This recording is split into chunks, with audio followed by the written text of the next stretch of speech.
मेरे भाई, हम इंसान अपने आप को कितना ही बड़ा मान ले, कितना ही समझदार मान ले, कितना ही गोडली मान ले, लेकिन सच्चाई तो ये है कि 1000 साल बाद जितनी भी हमारी जनरेशन रहेगी आगे की, वो तो यही बोलेंगे, अरे यार 2025 के लोग अपने आप को कितना ही समझदार मानते थे, एक मोबाइल क्या बना लिया, अपने आप को गोडली ही मानने लगे।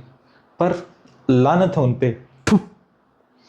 जिस चीज़ ने उनको जन्म दिया, जिस चीज़ ने हमको जन्म दिया, उन्होंने उनको ही ख़त्म कर दिया। ऐसा कैसा भगवान होता है?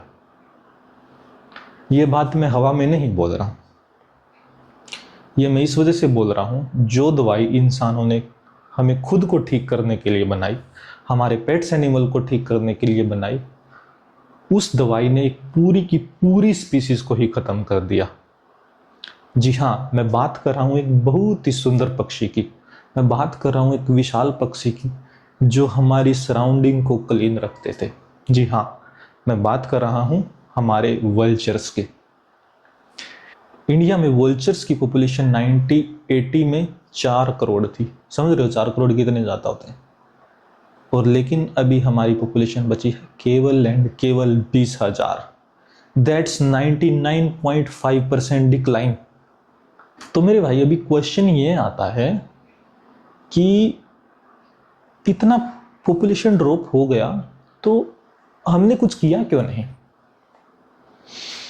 तो इसका सिंपल सा रीज़न ये है मेरे भाई कि गवर्नमेंट को एनिमल से वोट नहीं मिलते, गवर्नमेंट को वोट मिलते हैं इंसानों से। तो उनके लिए भलाई क्यों काम करेंगे? अरे इंसानों को तो छोड़ो, अगर नॉर्थ ईस्ट में वहाँ की पॉपुलेशन कम, अगर वहाँ कोई इशू होता तो गवर्नमेंट उसको टोटली इग्नोर कर देती है, क्योंकि वहाँ के वोट कम है। ये तो हमारे फिर भी जानवर हुए, है ना? आप ये देखो कि जब 1980 था, पॉपुलेशन वल्चर्स की 4 करोड़ थी, और वो 10 साल में 40 लाख हो गई 1990 तक।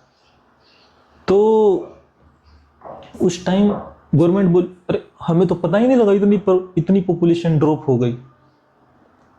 10 साल बाद जब उनको पता लगा अरे कुछ तो हो गया, तब उन्होंने साइंटिफिक रिसर्च में इन्वेस्ट किया, और तब हमारे साइंटिस्ट ने पता लगाया कि जो दवाई हमने खुद के लिए बनाई, अपने जानवरों के लिए बनाई, तो जब वो मान लो कोई जानवर मर गया उस दवाई को खाने के बाद, तो जब वल्चर्स उस जानवर को खाते थे तो वल्चर्स के लंग्स खराब हो गए, है ना? उस वल्चर्स के लंग खराब होने की वजह से उनकी सबकी मृत्यु हो गई, और ये कारण था उनकी पॉपुलेशन का ड्रॉप होने का। ठीक है, अब पता लग भी गया कि रीज़न क्या है भाई, लेकिन 1990 में 40 लाख पॉपुलेशन थी, आज 20,000। तो ये कैसे हो गया? जब हमें मेन रीज़न पता ही लग गया इस कारण ड्रॉप है, तो उसको रोका क्यों नहीं? इसका भी एक सीधा रीज़न है, इंडिया है ना, हमने तो करप्शन की गीता लिखी हुई है। हम रूल्स तो बनाते हैं, लेकिन इम्प्लीमेंटेशन उसका अलग ही टाइप का चैलेंज होता है। 1990 में इंडियन गवर्नमेंट ने डाइक्लोफिनेक को बैन किया, लेकिन केवल एनिमल यूज़ के लिए।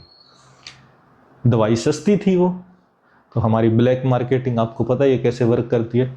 जो दवाई ह्यूमन यूज़ के लिए यूज़ होता थी, वो जानवर की वो दवाई पता नहीं किसी न किसी रूट से जानवरों में अब भी यूज़ होती है वेटरनरी शॉप्स में, क्योंकि वो दवाई सस्ती है। तो ठीक है, वही रीज़न था उसको ख़त्म होने का। अब भाई बात यह है कि इसका सोल्यूशन क्या है? सीधी बात यह है कि भाई, ना तो वल्चर्स के अंडे में अपने घर में रख सकता, ना तुम रख सकते, और ना तुम्हें कोई अलाउ करेगा, है ना? ये काम या तो हमारी जो हमने ग्रुप बनाए हैं, एनजीओज बोलते हैं, वो करती हैं और कर भी रही हैं, लेकिन उनको भी एक फंडिंग चाहिए, और फंडिंग आती है गवर्नमेंट से या हम लोगों से। तो इसका सोल्यूशन यही है कि जब भी हम गवर्नमेंट चूज़ करते हैं, तो हमें ये केवल ये बात नहीं रखनी चाहिए कि by the people for the people. इसमें हमें अपने पर्यावरण को भी इंक्लूड करना चाहिए, हमारे सराउंडिंग में जानवरों को भी यूज़ करना चाहिए। एटलीस्ट हमें ऐसी गवर्नमेंट चूज़ करनी चाहिए जो कि हमारे सराउंडिंग में जितने भी पक्षी हैं उनका सेंसस करवाए हर 5 साल में, ताकि पता तो लगे कि दिक्कत क्या हुई है, बैलेंस में कहाँ गड़बड़ है। अगर हम ऐसे 40 साल बाद उठ के बोलेंगे अरे कुत्तों की पॉपुलेशन इतनी बढ़ गई, मार दो सबको, तो that's not a good thing, है ना, that's not a human thing. तो जब भी बैलेंस डिस्टर्ब होता है, पहले तो उसका पता लगना चाहिए कि हुआ क्या है, and after that we should take good actions with good intentions.